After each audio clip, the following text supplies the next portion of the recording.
Bienvenue à notre 8e épisode de Ça se passe entre les deux oreilles, le podcast. Aujourd'hui, on a des invités exceptionnels. Donc, je vous présente la première. La première, je l'ai rencontrée grâce au Mordu. Donc, commanditaire des Mordus à l'époque. On s'est rencontrés dans d'autres événements en immobilier. Donc, Kathleen, je te laisse te présenter, savoir qu'est-ce que tu fais dans la vie. Bien, en premier lieu, bonjour, puis merci Bonjour, de l'invitation à vous deux. C'est un gros plaisir. Je travaille pour l'entreprise GSC, qui est un centre de formation qui prépare les entrepreneurs de la construction aux examens de la Régie du bâtiment. Et moi, ce que je fais chez GSC, c'est développement des affaires. Et je suis aussi une personne qui est beaucoup active sur les réseaux sociaux. Donc, je vais chercher des ententes de partenariat pour notre association, pour les membres GSC, pour qu'il y ait des rabais un petit peu partout, que ce soit dans la construction. Exemple, je vais pour les professionnels, que ce soit avocats, fiscalistes, comptables et architecture. Donc, aujourd'hui, c'est pour ça que j'ai une invitée avec moi qui est partenaire avec GSC depuis maintenant 2 ans.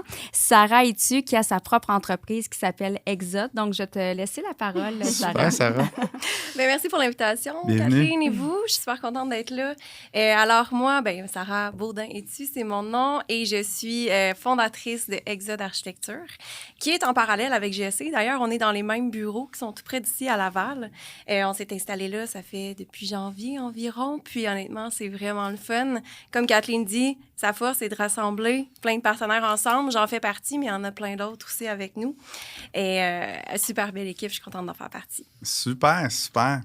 Donc, comme on vous a dit, vous êtes des entrepreneurs, vous développez avec des entrepreneurs, vous êtes dans l'écosystème, surtout de la construction. Mm-hmm. Et dans la vie de tous les jours, tu sais, souvent, on va dire, ça se passe entre les deux oreilles.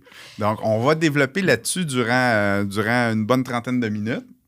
Et Raymond va être notre modérateur, si on veut, notre fou du roi, mais moi, plus sérieux que drôle. Mais quand même, ça touche du mot, c'est super la fun. Raymond, parle-nous de ton rôle avec nous pour... mon rôle, c'est que l'esprit de notre podcast, c'est très conversationnel. Donc, un coup que les présentations sont faites, ça part, on échange, c'est très, casual, convivial en français, je pense. Et sort de ça des pépites d'or souvent qu'on ne voit pas passer dans le flot de la conversation. Puis mon rôle, c'est d'être à l'écoute, d'observer. Et quand il y a une pépite d'or qui est partagée, on arrête de parler. Et pour le bénéfice de notre auditoire, bien sûr, parce qu'on est au service de l'auditoire, je relève et on partage la pépite d'or ensemble. Génial, parfait. Souvent, dans la vie, on vit des gros défis. Et souvent... et même tout le temps, ça va être là que ça se passe beaucoup entre les deux oreilles. Peu importe le défi qu'on va vivre, entre nos deux oreilles, on a le choix de décider comment ça va se passer. Est-ce que ça va être un défi qui va être au final positif? Est-ce que ça va être un défi qui va être au final négatif? Et généralement, le temps va jouer en faveur du positif. Tu sais, plus que le défi arrive tôt, bien, plus qu'on est près du défi, plus que là, on a la cassette qui part, puis on a des peurs, on a des craintes. Et plus qu'on s'éloigne de ce défi-là, on fait comme, hey, finalement, c'était presque une bonne chose que ça soit arrivé. Pourquoi? Bien, c'est dans ces moments-là qu'on va être obligé de se développer un petit peu. Peut-être, tu parlais tantôt que tu as fondé l'entreprise d'architecture. Oui. Il devait y avoir des défis associés à ça. Puis, je ne veux pas être sexiste, là, mais une femme, architecture, construction, En effet. là, il doit y avoir des défis un petit peu... Vraiment, puis j'aime ça que tu mentionnes l'aspect féminin, parce que c'est quand même un truc qui me tient à cœur, de mettre un peu de l'avant l'entrepreneuriat féminin. Ma gang, c'est toutes des filles. Nice. Oui, vraiment, j'aime ça, mettre ça en valeur. Puis écoute, il y a tellement justement des pépites d'or dans le côté business avec les femmes, on découvre beaucoup. Kathleen, c'en est un super bel exemple. Défi, OK, regarde, si on remonte un petit peu à quand est-ce que ça part tout ça, moi, j'ai beaucoup voyagé dans ma vie. J'étais un petit peu tannée de ce domaine-là, justement, où je trouvais pas vraiment ma place. Je suis partie voyager pendant 5 ans, puis j'étais allée voir un peu comment ça se passe à l'extérieur du pays, ailleurs et tout ça. Quand tu dis que tu étais tannée, c'est de l'architecture? Ou? Ben, écoute, de mon parcours, là, on remonte en 2015, on n'était pas en pandémie, explosion, tout ça, c'était peut-être un petit peu moins le même vibe. Puis oui, j'étais passionnée de quelque chose, mais j'arrivais pas à trouver ma place, mettons. J'étais un peu jeune aussi, j'avais 25 ans à ce moment-là. Okay. Puis là, dans ma vie, ça allait pas trop bien. J'ai tout mis ça de côté. J'ai vendu ma maison, toute la patente, puis je suis partie voyager. J'ai dit, je vais aller... Le voyage, c'était-tu vraiment pour voir l'architecture ailleurs? Non, ou juste non, pour au contraire, on monde? était plus en mode burn-out architecture. Ah, on ne voulait plus rien savoir on de voulait ça. plus rien savoir de ça. Fait que je suis partie 5 ans. après 2-3 ans de, me retrouver moi-même, qui que je suis, découvrir un peu mon identité, je me suis retrouvée en Australie. C'est là que j'ai accroché les pieds. Et un moment donné, j'ai eu l'opportunité de retravailler en architecture à l'étranger, ce qui est quand même vraiment un peu unexpected pour moi parce que je pensais pas que ça se faisait. Tu sais, il y a des codes de bâtiment et tout ça. Mais bref, il y a quelqu'un qui m'a donné cette opportunité-là. J'ai foncé dedans. Je me suis dit, go. Et là, la passion est revenue un petit peu. À un moment donné, j'aimais donc ça. Hein? C'est ça, je suis née pour faire des maisons. Je tripais jouer aux Sims depuis que j'avais 2 ans. Là. Fait que là, ça m'a repris un peu et tout ça. Après ça, j'ai dû quitter parce que c'est une question de visa de travail là-bas aussi. Et je suis retournée. Et là, j'ai eu un deuxième job, encore en archi, mais cette fois-ci en design intérieur. Et là, encore là, clac, la passion, la gestion, tout ça, ça me reprenait un peu. Puis là, je suis genre, OK, si je suis capable d'aller travailler à l'autre freaking bout du monde, puis quand même avoir du succès, je veux dire, qu'est-ce que je ferais chez nous? Mais quand même, il y a des kangourous là-bas. Là. Ah ouais! C'est plus facile. Nous autres, il y avait de la neige un matin. Ouais. Non, mais c'était fantastique. Puis j'ai eu le sponsor à la fin pour rester. Puis j'ai dit, non, attends, il y a de quoi qui m'appelle chez nous. Je manquais la culture du Québec. Okay? Même si on la connaît pas tant que ça, la culture du Québec, mais quand tu t'en vas ailleurs, tu réalises qu'on a quelque chose ici, vraiment. Fait que j'ai dit, je retourne à la maison. Puis là, on était devenus en 2019. OK? J'avais 30 ans à ce moment-là. Puis, je retourne, je me fais un super bon job à Montréal, dans le temps, en design toujours. Et là, encore là, je deviens gestionnaire et tout ça. Je commence à pogner un petit peu de technicalité. J'aime vraiment ça. Mais j'avais dans moi, j'étais genre, hey, c'est les maisons, mon trip. C'est le résidentiel. Et là, c'est pas ça du tout que je faisais. Et le défi arrive. 2020, c'est quoi qui est arrivé? Pandémie, toi. Tout ferme. Notre bureau se ferme à ce moment-là. Il se passe plus rien, plus de contrat. C'était pas du tout mon bureau à moi. Là. J'étais employée à ce moment-là.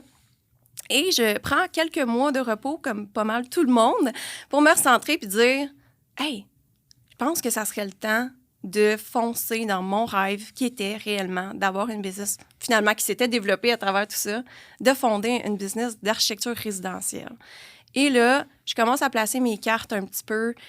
J'ai déménagé dans le bois, bien loin, comme encore là, beaucoup de monde à ce moment-là. J'ai vécu ce qu'on appelle l'exode, finalement. L'exode urbain, rural, en tout cas, l'inverse de ce que tout le monde avait fait initialement. Puis là, j'ai dit, ça, c'est vraiment cool. Je veux documenter ça, je veux créer quelque chose avec ça, je veux aider les gens à faire ce move-là, aller chercher un chalet, une place où ils vont être vraiment bien.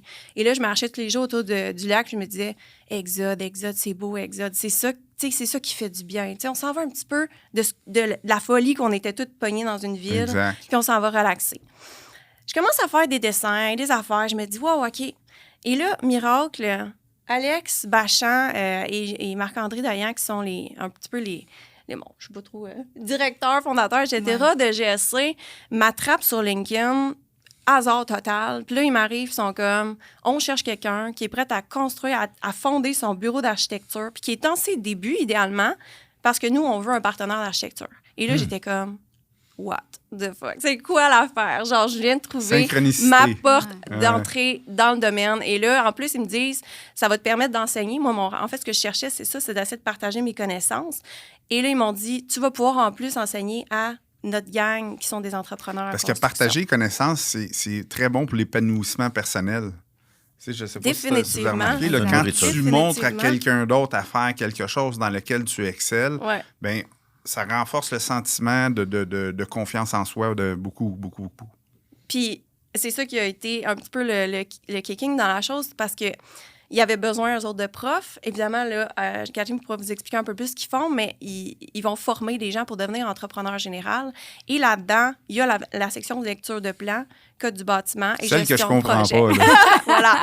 Et il y en a beaucoup comme toi, évidemment, qui comprennent pas cette partie-là. Puis moi, ben c'est mon bonbon. Là. Je le connais, j'en ai fait tellement. Fait que je me suis dit, yes, sir, je m'en vais là. Je m'en vais enseigner ce que je sais. Puis en échange, moi, je vais avoir cette visibilité-là pour partir mon rêve qui était de faire un bureau d'architecte. Puis écoute, ça fait 2 ans, puis ça va tellement bien, ça a vraiment, vraiment fonctionné. On a utilisé, si on veut, la pandémie pour se projeter, puis je suis vraiment fière de ce que... Il y a beaucoup de gens qui ont utilisé la pandémie. Hein. Il y a des gens qui, malheureusement, portent encore des masques, mais il y a des gens que ça les a fait upscaler, dont Raymond qui s'est grillé d'un bouton qui nous fait taire. Bien, si je comprends bien dans ce que tu dis, après ton voyage, tes 5 ans là, à l'extérieur, et là, tu reviens... Avant de partir une business, tu t'es trouvé un pourquoi. Tu t'es trouvé une raison. Mm-hmm. Et ça, c'est puissant. Que ce soit en investissement immobilier, en entrepreneuriat, dans n'importe quoi. n'importe quoi. Si tu trouves ça en premier, en tout cas, ça ment pas, la preuve est là, les opportunités viennent après. Fait que oui, il va falloir bâtir la business, le plan d'affaires, le ci, le ça, le financement, sauf que ta raison est venue en premier, puis après ça, le reste, ça tombe en place. Là. Je suis d'accord avec toi. Puis j'ai appliqué cette formule-là de visualisation un peu pour à peu près tout dans ma vie et ça a toujours été le cas. Je pense que quand tu arrives avec un but très précis, où est-ce que tu t'en vas, c'est jamais 100% précis, of course, mais tu arrives avec une intention claire et là, tout le reste se met en place. Ça reste à toi d'ouvrir les portes puis de les prendre finalement. Ouais. Mais il y a un des trucs, c'est de visualiser le but le plus précis possible pour arriver tout près. Puis il y a une citation qui dit, tu sais, vise la lune, au pire, tu vas tomber dans les étoiles. Moi, je la trouve super belle, celle-là, parce que tu as visé quelque chose, tu as visualisé quelque chose, puis tu sais, tomber dans les étoiles, c'est pas si pire, là, tu sais. C'est quand même intéressant. Puis nous, ce qui est intéressant, tu sais, quand on a quelqu'un comme ça qui part de zéro, qui a son but, qui sait qu'est-ce qu'il veut faire, mais qui part de zéro, nous, on est spécialistes pour le partir. Donc, Sarah, on l'a aidé pour la création de compagnie avec l'expérience que Marc-André, qui est le fondateur de GSC, avec les compagnies qu'il y a autour, il était le pilier pour bien la diriger dans l'entreprise aussi. Comme, tu sais, nous, on forme 1000 entrepreneurs par année avec GSC. Donc, c'est le 3/4 du temps, à 95%, c'est des gens qui ont l'idée comme Sarah, qui veulent partir leur propre entreprise, mais c'est pas comment faire. C'est pas par où commencer. Mais ça doit être tellement gratifiant, tu sais. Il y a 1000 personnes, puis probablement qu'il y en a 2000, là, puis qu'il y en a qui décident qui quittent avant la fin, mais il y a 1000 personnes à la fin de l'année qui sont passées entre vos mains, puis qui avaient un but, qui était de devenir entrepreneur général ou en tout cas spécialisé ou quoi que ce soit, et que là, grâce à vous, ils passent à l'étape suivante. Puis, tu sais, ce que je viens de dire, c'est en plein en ligne avec ça. Tu sais, vous allez éduquer ces gens-là pour qu'ils passent à une autre étape, puis vous êtes spécialisé là-dedans. Fait que c'est facile de garder le bonheur à tous les jours. Là. Mais c'est de bien encadrer, tu sais, c'est de bien encadrer les gens, puis de donner les outils pour que ces gens-là réussissent. C'est pas juste de donner une formation, puis go, va faire tes examens. Non, on va te montrer comment, on ouvre ta compagnie. Après ça, les professionnels qui vont être à côté de toi pour t'aider. Fait que même si Sarah veut pas, est partie un peu de là, même si elle a l'expérience, mais elle est partie de là pour l'encadrage. Vous avez quand même une grosse proportion, tu sais, 1000 finissants par année. Ouais. Tantôt, je dis, il y en a peut-être 2000 qui s'inscrivent, il y en a juste 1000 qui finissent. C'est quoi la proportion à peu près des gens qui vont quitter? Première question. Moi, je pense que les gens qui vont quitter, pas nécessairement que les gens vont quitter là quand ils ont fait leur examen ou, tu sais, il y en a des gens qui malheureusement vont échouer les examens puis que pour eux, étudier, c'est pas pour eux, c'est des gars qui sont, ou des gars ou des femmes, parce qu'on voit plusieurs femmes maintenant dans le domaine, puis surtout grâce à l'immobilier, puis ça, je tiens à le dire, les femmes se lancent beaucoup en affaires dans l'immobilier. Dont ma femme. Dont ta femme, dont plusieurs femmes, qu'avant, on voyait quasiment juste des gars. Mais maintenant, on a de plus en plus de femmes dans nos cours. Mais je te dirais, plus les gens qui quittent, c'est ceux qui prennent leur retraite. Parce que c'est ça que les gens ne savent pas. Il y a beaucoup de monde qui vous disent « Ah, ben il y a plein d'entrepreneurs qui ferment la compagnie. » C'est pas qu'ils ferment la compagnie. Il y a des gens qui décident de faire une restructuration de carrière, qui décident de complètement changer de domaine. Puis il y en a d'autres qui vont tout simplement prendre sa retraite, ce qui fait que c'est pas vrai qu'on a trop d'entrepreneurs au Québec. C'est pas du tout vrai. On est en manque d'entrepreneurs. Alors, il y en manque. Fait que ces gens-là qui sont formés, souvent aussi, il y a un gros mythe que les gens ont. Pensent que les gens n'ont pas nécessairement d'expérience dans le domaine. Moi, je suis prête à vous dire que le 3/4 des gens qui font la formation chez GSC sont déjà dans le métier, sont déjà là-dedans. Fait que c'est déjà des maçons, c'est déjà des gars de charpente, sont déjà dans le métier. Donc, de dire que ces gens-là sont formés sans expérience, c'est pas vrai. Ils ont déjà, mettons, 5 ans, 10 ans en arrière de la cravate d'expérience, mais qui décident maintenant... Dans une spécialité, mais ils ont quand même collaboré avec les autres corps de métier. Tu as des gens qui font de la rénovation générale. Il y en a qui ont leur spécialité comme l'électricien, le plombier, mais tu en as qui sont dans la rénovation générale, que ça fait 10 ans qu'ils font ça, qui ont décidé de se partir tout simplement à leur compte après 10 ans. Fait que c'est faux de dire que les gens n'ont pas d'expérience dans le domaine. Bien, ils ont dis-moi si je me trompe, ils ont le champ d'expertise et le manque, quand on parle de ça se passe entre les deux oreilles, il leur manque l'aspect business, l'aspect... Effectivement. Comme moi, je suis dans le monde du coaching, c'est mon écosystème. Il y a beaucoup de coachs qui crèvent de faim parce qu'ils sont dans le coaching et ne sont pas dans la business du coaching. Donc, c'est un peu la même chose en construction. C'est exactement ça, tu sais. Puis nous, c'est vraiment... Parce que souvent, il y a des gens qui vont dire, ben moi, j'ai pas besoin de savoir faire la comptabilité. C'est ma secrétaire qui fait ça. Ouais, mais si un jour tes chiffres sont pas bons, il faudrait peut-être que tu comprennes pourquoi tes chiffres sont pas bons. Exact. T'sais. Fait que c'est vraiment de rentrer ça justement entre tes deux oreilles, que tout ce que tu vois dans les examens, je suis d'accord que pour le day-to-day, vous en servez pas côté administration, gestion de sécurité ou justement le code du bâtiment, vous travaillez pas avec à tous les jours. Mais la journée que tu en as besoin, c'est supposé de savoir ou d'aller chercher tes ressources pour le savoir. Tout domaine confondu, mais surtout la construction.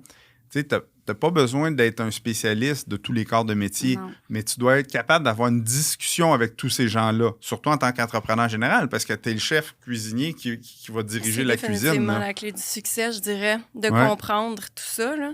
C'est ce qu'on essaie de leur apporter, puis on le voit souvent. Des fois que c'est comme « Ah, c'est pas moi qui fais ça, c'est pas moi qui fais ça », mais au final, quand ils l'apprennent, ils sont contents. C'est pas moi qui fais ça, mais maintenant que je connais la réalité de la personne qui fait ça fait une différence. Je suis en mesure de mieux le préparer puis de mieux préparer le chantier pour lui aussi. Parce que, tu sais, l'entrepreneur général est là pour orchestrer le tout, mais s'il ne sait pas ce que le plombier va faire d'un bout à l'autre, s'il ne sait pas ce que il va appeler son plombier, son électricien en retard, puis il va dire hey, ça marche plus. Là, puis c'est pour ça que nous autres, on veut s'associer avec des entrepreneurs comme ça, des professionnels comme ça, pour justement que l'entrepreneur général a une question qui est prise sur son chantier. Bien, demain matin, il appelle Sarah, puis Sarah va bien le guider, puis lui, il va se coucher un peu moins niaiseux à soir parce qu'il va avoir appris de quoi de nouveau. Ça, il l'utilise vraiment. C'est ça. Ah oui? Ah ouais, puis c'est le fun. Moi, c'est mes petits bonbons dans la journée. Tu sais, ils appellent, ils sont comme « Hey, je suis un de tes élèves, là, tu t'en souviens pas, mais là, je suis pris devant un cadre de porte, puis là, il y a 7 pieds, puis là, l'autre bas, hey, il m'explique une affaire. Je suis genre « OK, donne-moi 2 secondes. » Oui, c'est ça, donne-moi 2 secondes. Je vais t'écouter, là. Puis, tu sais, c'est le fun parce qu'après ça, ces personnes-là aussi, ils sentent qu'ils peuvent compter sur des gens. Ouais. Puis avec GSC, OK, moi, je suis un exemple parmi tant d'autres, mais on s'est entendu qu'ils ont un notaire, ils ont un comptable, ils ont du monde en design web pour les aider à avoir leur logo et tout. C'est tous des mondes qui sont complètement fermés pour eux là, à la base. Oui. Puis c'est un fast track pour bâtir une relation. Oh my God, oui. Il a juste suivi un cours avec toi, puis il a accès à toi au téléphone. Salut, comment ça va? Ouais, on a un problème d'architecture ici.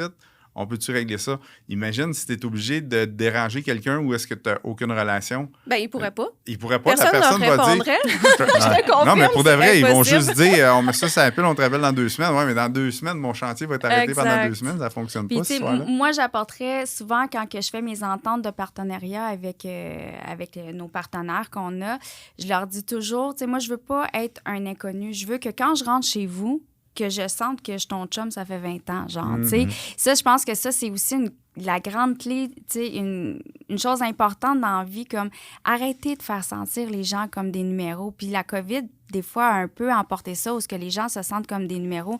Mais nous, même si on forme 1000 élèves par année, bien, on essaie du mieux qu'on peut de se souvenir de l'élève. Puis si on s'en souvient pas, bien, on va tout faire pour que l'élève pense qu'on s'en souvienne, tu sais. Ouais. C'est un peu ça, c'est de bâtir une confiance. C'est vraiment ça. Exact. Je sais, c'est une grosse famille. Tu rentres là, tout le monde est en train de dîner ensemble.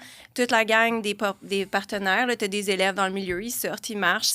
C'est juste une grosse place où les gens... Honnêtement, là, cette semaine, il y a des clients à moi qui sont entrepreneurs, qui ne vous connaissaient pas, qui sont venus, qui sont devenus mes clients, qui étaient des amis à la base, puis ils étaient comme...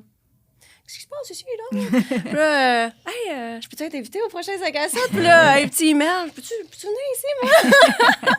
Ben oui, vas-y.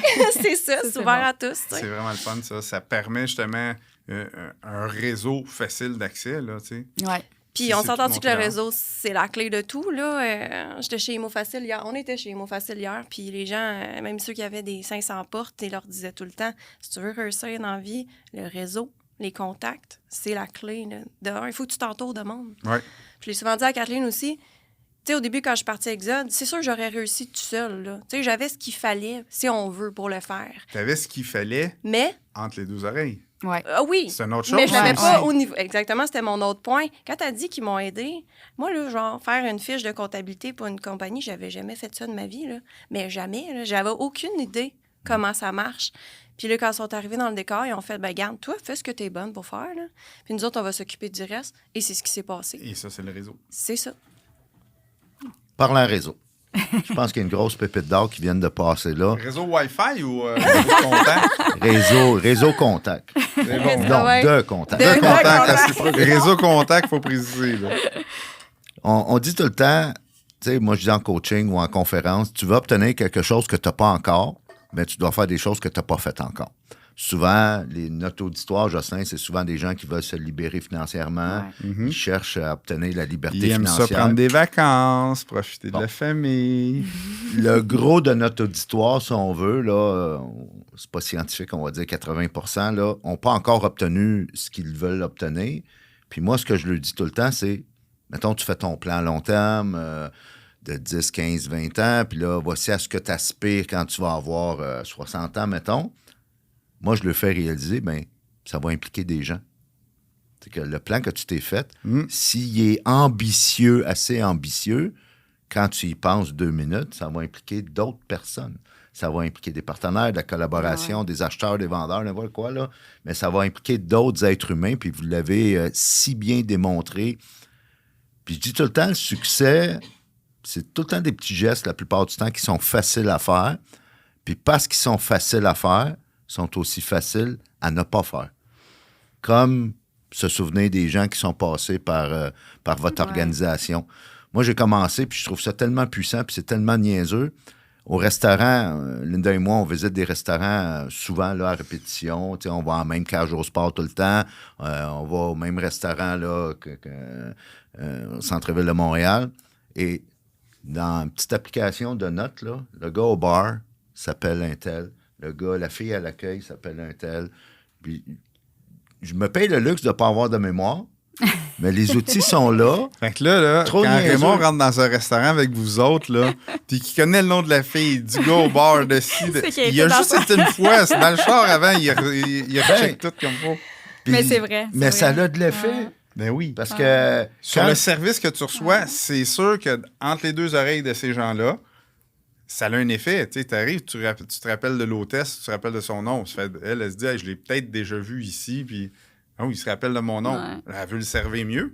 Oups, la même chose au bar. Le monsieur, il dit, hey, moi, tu sais, au lieu de dire, hey, chose, je veux mon drink, tu sais, salut Hey. Sylvain. Ouais. Là, Sylvain, il fait comme, hey, c'est un habitué, ça, faut que je Ouais. réponde rapidement. Ben, c'est vrai que ça fonctionne. Puis la business, C'est ça. c'est une gang d'êtres humains. C'est ça. Puis quand tu comprends ça, après ça, c'est pas compliqué. Tu n'as pas besoin d'un PhD, tu n'as pas besoin d'aller passer une formation Ah, spéciale. puis quoi? Tu as juste besoin de t'intéresser aux gens. Mais je pense qu'on le voit sur le retour parce qu'à un moment donné, Ouais. on était beaucoup dans l'automatisé, couper le personnel pour aller avec Ouais. les banques. On fait ça beaucoup. Les caissières, avant, tu avais 5 caissières, 6 caissières. Maintenant, tu es rendu avec 2 parce qu'ils Ils veulent que tu t'ailles- ailles au guichet. Ils veulent que tu ailles au guichet, Ils mais veulent je trouve que t'appeler au là, il y a téléphone, un service automatisé. C'est ça, exactement. Il y a un Puis virement. les là, relations qui fait- avec les banques sont rendues difficiles à cause de ça. Puis tu sais, en même temps, on comprend un petit peu pourquoi. Tu sais, ils veulent empêcher qu'il y ait de l'ingérence Ouais. qui se fasse, qu'il y ait des relations qui se créent entre celui qui prend une décision et celui qui va emprunter de l'argent. On se comprend. Ouais, ouais. Pénurie de Mais- main-d'œuvre aussi, par exemple. Il y a la pénurie de Applique. main-d'œuvre. Ouais. Il y a plein de facteurs externes qui viennent changer toutes ces données-là. Puis c'est important qu'en tant qu'entrepreneur, on soit fort entre les deux oreilles. Parce que toutes ces données-là viennent finir par jouer entre nos deux oreilles, de dire, hey, mais là, c'est plus pareil comme c'était avec les banques, c'est difficile. Hey, c'est plus pareil pour la pénurie de main-d'œuvre, j'ai plus d'employés, comment est-ce que je vais faire, comment est-ce que je vais gérer ça? Tu sais, il y a des gens qui vont dire, hey, moi, je vais rapetisser mon équipe. Ouais. Je vais rendre mon équipe plus efficace avec des outils, je vais rapetisser mon équipe, puis on va croître grâce à ça. Il y en a d'autres qui disent, ben moi, j'ai un défi à dire, il faut que j'engage de plus en plus de monde, et là, il y a de moins en moins de monde de disponible. Qu'est-ce qu'on va faire? Fait que ça se passe entre les deux oreilles. Le même entrepreneur peut finir par dire, je lâche prise, c'est trop compliqué, c'est trop difficile à cause de facteurs externes, ou avoir un mindset super solide et être en création, donc trouver des solutions, puis continuer d'avancer. Moi, je pense que, tu sais, seul, tu peux réussir, mais si tu es bien entouré, tu peux aller beaucoup plus loin que réussir. Ouais. Ben oui. Tu sais, vraiment. Puis là. ça, c'est quelque chose dans ta barouette parce que, tu sais, quand tu arrives au début puis tu es prête à te lancer, là, on s'entend que la plupart des gens, ils connaissent pas tant que ça, la business. Tu sais, on a toute notre petite passion, on est bon pour faire des chandelles, mettons, whatever, puis tu veux mettre ça de l'avant. Puis la première fois que les gens, puis quand tu traînes dans les soirées d'immobilier, c'est un peu ça, les gens commencent à te parler de partenariat, et ils vont prendre des parts de ce que toi, tu vas gagner, tout ça. Puis pour quelqu'un de l'extérieur, quand tu arrives avec ton bébé, c'est dur d'accepter. Moi, par chance, j'ai pas tant de... j'aime ça, partager. J'ai toujours été d'une gang. Puis je suis pas du tout individuelle dans absolument rien. Fait que ça a été facile de jumeler avec la gang de GSC. Et après, depuis le début, depuis qu'on a fondé ça, j'ai refait 2 autres associations assez rapidement pour fonder 2 autres business qui étaient 100% en lien avec la première. Wow. Et je trouve qu'une fois que tu goûtes à ça, le partenariat, ça vient tout seul. Mais si je me remets au début, je passais une couple de mois chez nous à me dire... C'est pas vrai que je vais leur donner des parts. Qu'est-ce que je vais faire? Ça marche comment, ça? Ils vont-tu me manger? Ils vont-tu m'écraser? Puis... Moi, j'aime ça voir un petit peu ce que tu dis comme, tu sais, il y a des gens qui voient le verre à moitié vide, le verre à moitié plein. Moi, je vois ça comme un évier qui déborde. Tu sais, j'ai beau me remplir une chaudière d'abondance puis de succès, mais je me reviens d'abord, l'évier est encore plein. Il y en a pour tout le monde. Il y en a pour tout le monde. Fait qu'il faut apprendre à partager puis à pas juste voir son succès à soi. Tu sais, quelqu'un qui réussit vraiment, là, il s'assure que les gens autour de lui réussissent. Et quand tu as compris ça puis que les gens autour de toi réussissent, là, tu sais, une business que tous les employés ont des Mercedes puis des BMW dans la course, parce que ça va bien, là. On s'entend? Fait que si ton rôle d'entrepreneur, c'est de t'assurer que tous ces gens-là aient la sécurité financière et l'abondance financière, bien, c'est sûr que évidemment, il y a des calculs à faire. Il faut y aller étape par étape. Là. Mais je pense que si ce mindset-là est respecté, bien, c'est sûr que tu vas aller vers le succès. C'est important ce que tu dis. Là, je vais faire comme une belle petite pub à JC Perrault. Là. Dans mes entiers, JC Perrault, c'est un des premiers partenaires qu'on a eu dans notre association. Puis quand j'ai rencontré le propriétaire de JC Perrault, un des frères, il me dit... Ça doit être M. Perrault. Monsieur Perrault, mais là, c'est parce que je cherche son nom, puis c'est la vieillesse. Je cherche son nom, puis j'ai pas mon téléphone en ce moment, je l'ai pas noté. Mais lui, il m'avait dit, tu sais, je lui avais demandé, voulez-vous l'exclusivité? Parce que c'était dans nos débuts, puis moi, j'apprenais sur le tas là, pour aller chercher les partenaires. Puis lui, il m'avait dit, tu sais quoi, Kathleen, je l'avais pas l'exclusivité. Parce qu'avec l'exclusivité, je ne peux pas me surpasser. Je ne peux pas aller plus loin. Donc, pour moi... Paye sur le piton, Asti, paye sur le piton. Pour de vrai, c'est une des meilleures pépites d'or qu'on a eues jusqu'à présent. Alors, pèse un deuxième coup. C'est vraiment extraordinaire Merci, ce que tu viens de dire. Perrault. Merci, JC Perrault. Alors, faut le répéter. Avec l'exclusivité, je ne peux pas me surpasser. Exactement. Lui, c'est ce qu'il me disait. Puis, c'était le magasin, ça m'échappe là, présentement, qui était son compétiteur là, direct dans les premières années de JC Perrault. Puis, il me disait, jamais je vais pouvoir aller de l'avant ou créer plus loin si je suis le seul. Si je suis le seul, je vais rester assis là. Je ne peux pas me démarquer. En fait, c'est vraiment ça, se démarquer. C'est comme la Ligue nationale avec une équipe. On va tout le temps être champion. Mais là, tu sais, il y a de la compétition. Les gens font les choses différemment. Tu observes qu'est-ce qui se passe ailleurs. Tu t'abreuves de ça et tu fais ta propre recette. Moi, je trouve ça tellement puissant qu'est-ce que tu fais. Puis il n'y a pas assez de gens qui mettent ça en pratique. Et tu me rends très fier d'avoir tout acheté mes meubles chez JC Perrault. Pour de vrai. J'ai trouvé ça coûte cher. Là, la facture vient de passer. Je te le dis, je suis vraiment content. Cet épisode-là. Oui, ils vont commanditer l'épisode. Je vais vous mettre en contact avec ma relation. Mais les gens que moi, là, je regarde avec de l'estime, puis que je me dis, si un jour ma vie peut être proche de la leur ou mon mindset peut être proche du leur, ils ont tout en commun ce bout-là. Ils n'ont pas peur de la compétition, sont ouverts, ils donnent leurs recettes. Tu sais, c'est des gens exceptionnels en haut de la moyenne, puis ils ont toute une caractéristique égale, c'est qu'ils sont généreux de la place autour d'eux. Ils n'ont pas besoin d'être exclusifs puis de dire, hey, toi, tu nous fais de l'ombre. Ah, ben, toi, tu es en compétition avec moi. On n'est jamais en compétition. Tu sais, 2 magasins de burgers, là, ils ont chacun leur recette, ils ont chacun leur façon de donner le service. Ça change quoi? Tu vas juste pouvoir te démarquer un petit peu plus. En tout cas, moi, je l'ai pris comme leçon. Je l'ai toujours après ça appliqué. T'sais, on est rendu avec 90 partenaires, puis maintenant, ça me reste en tête. Là, extraordinaire. Ça, c'est étonnant parce que avant de connaître GSC, puis mettons, dans mon mindset de fille qui n'avait pas traîné dans le business trop, là, je savais pas que ça existait, ça. Moi, j'avais le feeling que la plupart des gens voulaient juste être le meilleur, mettons. Bien, tout le monde va être le meilleur d'une certaine façon, mais sans nécessairement avoir cette exclusivité-là ou que ça fasse en sorte que ton ami d'à côté ne va pas réussir autant que toi. Puis, tu sais, je l'ai vu juste en architecture, là, faire regarde juste mon monde à moi en excluant les autres. On s'est beaucoup entraidé les bureaux entre nous dernièrement, puis j'ai vu ça. Moi, j'ai une franchise Dessin de Romane. Je ne sais pas si vous connaissez ça. C'est assez connu, des plans en ligne. J'ai acheté une franchise et ça a été mon premier move un peu comme ça, de dire « Oh, ça va être un peu bizarre d'être à Exode et d'être des Saint-Drummond en même temps. Puis je trouvais ça cool d'aller jouer là-dedans. Je me disais, ben là, on se donne de la visibilité avec eux, puis en même temps, ben, on va leur en shipper si nous, on en a trop. Tu vas inspirer plus de gens encore. Il y a des gens qui, de la façon qu'ils sont conçus, ils n'iront jamais voir un architecte directement parce que dans leur tête, ça coûte beaucoup trop cher. Ben, j'ai pas accès à ça, j'ai pas ces moyens-là. Ils vont aller voir des Saint-Drummond et tu vas pouvoir inspirer les deux grâce à ça. Fait que c'est très bonne idée de ta part. Puis on voit une mode aussi chez les grosses business, les entrepreneurs, des business qui vont acheter leurs compétiteurs et qui vont dire non, ça reste. Ils gardent deux. Oui, deux séparés. On publicise pas ça, puis on le dit pas. Tu sais, là, on a entendu parler. Meuble Tanguay a acheté, je pense.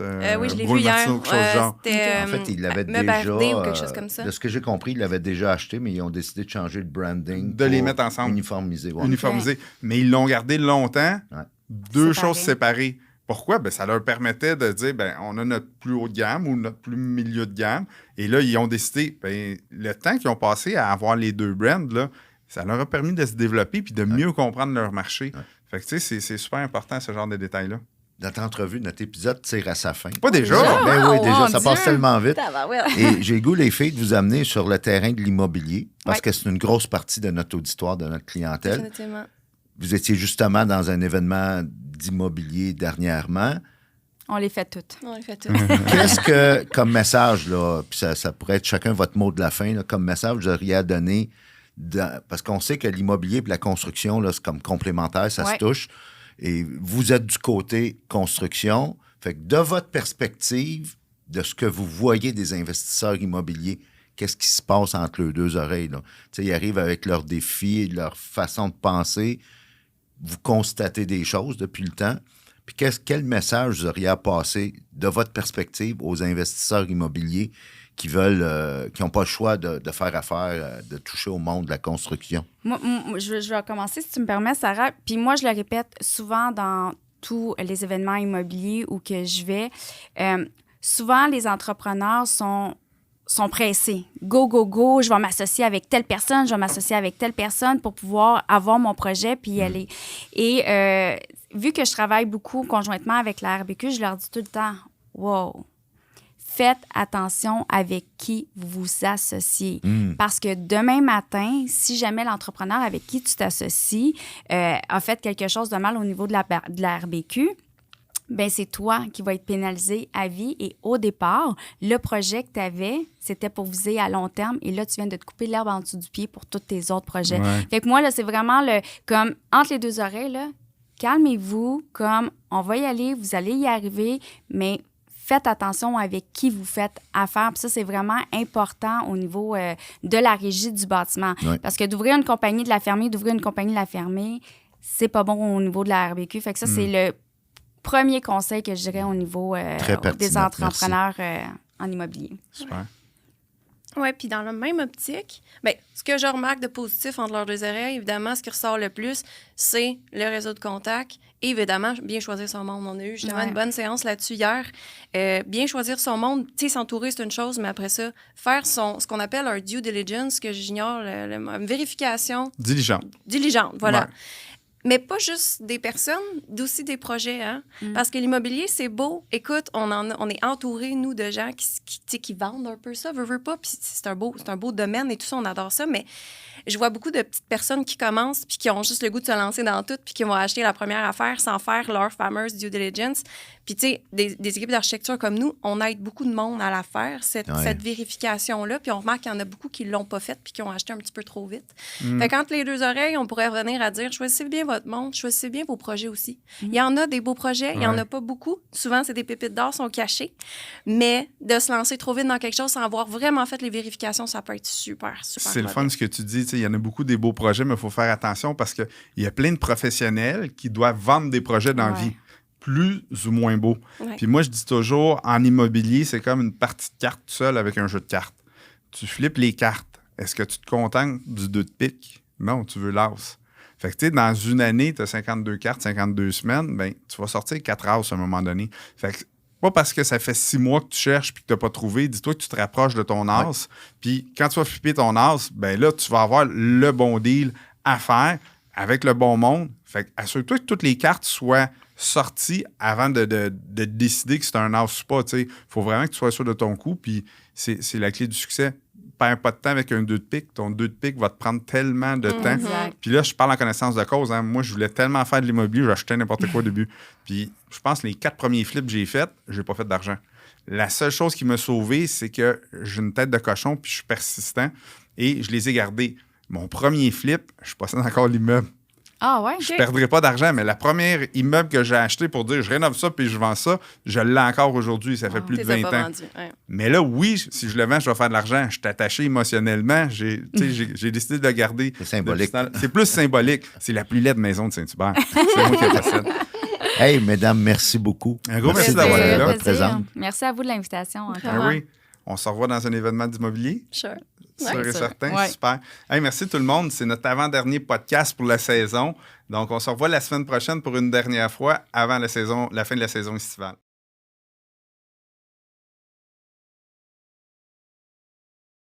Bye bye.